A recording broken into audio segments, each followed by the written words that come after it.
ഒരു സിനിമയിൽ പോലും മീനാക്ഷി അഭിനയിച്ചിട്ടില്ല. പക്ഷേ മീനാക്ഷിക്ക് നല്ല രീതിയിലുള്ള ആരാധകർ ഉണ്ട് എന്നുള്ളതാണ്. ഒരുപാട് അമ്മമാർ മീനാക്ഷിയെ സ്നേഹിക്കുന്നുണ്ട്.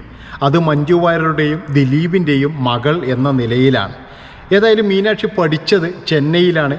പഠിച്ചുകൊണ്ടിരിക്കുമ്പോഴാണ് ഒരു സിനിമയുടെ ചില ജോലികൾ സംബന്ധമായിട്ട് അവിടെ മഞ്ജു വാര്യർ എത്തുന്നത്. മഞ്ജു വാര്യർക്ക് അങ്ങനെ ഒരു ആഗ്രഹം മകളെ കാണണമെന്ന്. പക്ഷേ അവിടെ ഗാർഡിയനായിട്ടുള്ളതൊരു മലയാളിയാണ്. അദ്ദേഹത്തിന് ചെറിയൊരു ഭയമുണ്ട്. എന്താണെന്ന് വെച്ച് കഴിഞ്ഞാൽ മകളെ കാണിച്ചു കഴിഞ്ഞാൽ ദിലീപ് പിണങ്ങുമോ, അല്ലെങ്കിൽ ദിലീപ് എന്ത് വിചാരിക്കും എന്നുള്ള ഒരു ഭയം അദ്ദേഹത്തിനുണ്ട്. എന്നാൽ ഇത് അമ്മയാണ് പറയുന്നത്. അമ്മ പറയുമ്പോൾ അനുസരിക്കാതിരിക്കാനും കഴിയില്ല. അപ്പോൾ ആ ഒരു ധർമ്മസങ്കടത്തിലായിരുന്നു ഏതായാലും ഈ മലയാളി, ഈ ഗാർഡിയൻ എന്ന് പറയുന്നത്. അടുത്ത് തന്നെ ജയറാമുണ്ട്, പാർവതിയുണ്ട്, അതുപോലെ തന്നെ നയൻതാര, ഇവരൊക്കെ അടുത്ത് തന്നെയുണ്ട്. ഇഷ്ടംപോലെ ആൾക്കാർ മീനാക്ഷിക്ക് അവിടെ ഉണ്ട്. അതുകൊണ്ട് തന്നെ ഒരു പേടിയുമില്ല ദിലീപിന്. ഏതായാലും ദിലീപ് ഇത് അറിഞ്ഞിരുന്നു. മീനാക്ഷിയെ കാണാൻ വേണ്ടിയിട്ട് മഞ്ജു വാര്യർ വന്ന കാര്യങ്ങളൊക്കെ അറിഞ്ഞിട്ടുണ്ട്.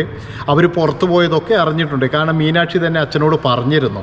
പറയേണ്ട ആവശ്യമൊന്നുമില്ല. അതായത് മീനാക്ഷി ചെറിയ കുട്ടിയൊന്നുമല്ല, 10-21 വയസ്സുള്ള ഒരു യുവതിയാണ്. അതുകൊണ്ട് തന്നെ സ്വന്തമായി തീരുമാനമെടുക്കാനുള്ള എല്ലാ അവകാശങ്ങളുമുണ്ട്. എന്തൊക്കെയായാലും ഇവർ രണ്ടുപേരും ചേർന്ന് ഭക്ഷണം കഴിച്ചതും അതുപോലെ അവിടെ കറങ്ങിയതും ഒന്നിച്ച് താമസിച്ചതൊക്കെ എന്ന് പറഞ്ഞു കഴിഞ്ഞാൽ നാട്ടിലൊക്കെ പാട്ടാണ്. അപ്പോൾ എല്ലാവരും വിചാരിച്ചത് മഞ്ജു വാര്യരുടെ കൂടെ മീനാക്ഷി അങ്ങനെ സ്ഥിരതാമസമാക്കി, ഇനി അവർ രണ്ടും അങ്ങോട്ട് പോയപ്പോൾ ദിലീപ് ഒറ്റപ്പെട്ടു എന്നുള്ള തരത്തിലൊക്കെയാണ് എല്ലാവരും വാർത്തകൾ നൽകുന്നത്. അതൊന്നുമല്ല. കാരണം ദിലീപും മഞ്ജു വാര്യരും ഡിവോഴ്സ് ആണെങ്കിലും മഞ്ജു വാര്യർ മകളെ കാണുന്നതോ സംസാരിക്കുന്നതോ താമസിക്കുന്നതോ ഒന്നും ദിലീപിന് ഒരു പ്രശ്നവുമല്ല. കാരണം എപ്പോഴും മകളുടെ കാര്യത്തിൽ നമ്മൾ രണ്ടുപേരും വേണം എന്നുള്ള ഒരു വാശിക്കാരൻ തന്നെയാണ് ദിലീപായാലും മഞ്ജു വാര്യരായാലും. മകളുടെ എല്ലാ സന്തോഷത്തിനും അവളുടെ അച്ഛനും അമ്മയും വേണം. അതുകൊണ്ട് തന്നെയാണ് മകൾ ഇപ്പോൾ പാസ്സായപ്പോഴും ഇവർ രണ്ടുപേരും ചേർന്ന് ഹോട്ടലിൽ പോയി 3 പേരും ചേർന്ന് ഭക്ഷണം കഴിക്കുകയും കേക്ക് മുറിക്കുകയും ഒക്കെ ചെയ്തത്.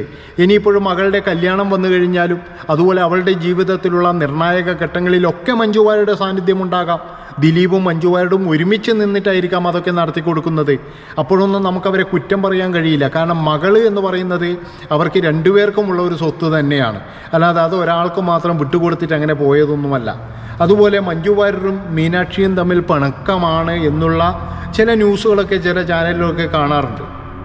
ഒരു തരത്തിലുള്ള പിണക്കവും അവർ തമ്മിലില്ല. അതായത് 14 വയസ്സുവരെ കണ്ണിലെ കൃഷ്ണമണി പോലെയാണ് മഞ്ജു വാര്യർ മീനാക്ഷിയെ നോക്കിയത്. നല്ലൊരു നൃത്തക്കാരിയാക്കണം എന്ന് തന്നെയായിരുന്നു മഞ്ജുവിൻ്റെ ആഗ്രഹം. പക്ഷേ ദിലീപിനത് തീരെ ഇഷ്ടമില്ല. ദിലീപിന് എന്തെങ്കിലും ഡോക്ടറോ എഞ്ചിനീയറോ അങ്ങനെ ആകണം തൻ്റെ മകൾ. സിനിമയിൽ വരുന്നതിനോടൊന്നും യാതൊരു യോജിപ്പുമില്ല. അതുകൊണ്ട് തന്നെയാണ് മഞ്ജു വാര്യരുടെ ആഗ്രഹം നടക്കാതെ പോയത് എന്നാണ് ഇപ്പോഴും പറയുന്നത്. ഏതായാലും മഞ്ജു വാര്യരും മീനാക്ഷിയും ഒക്കെ ഹാപ്പിയാണ്.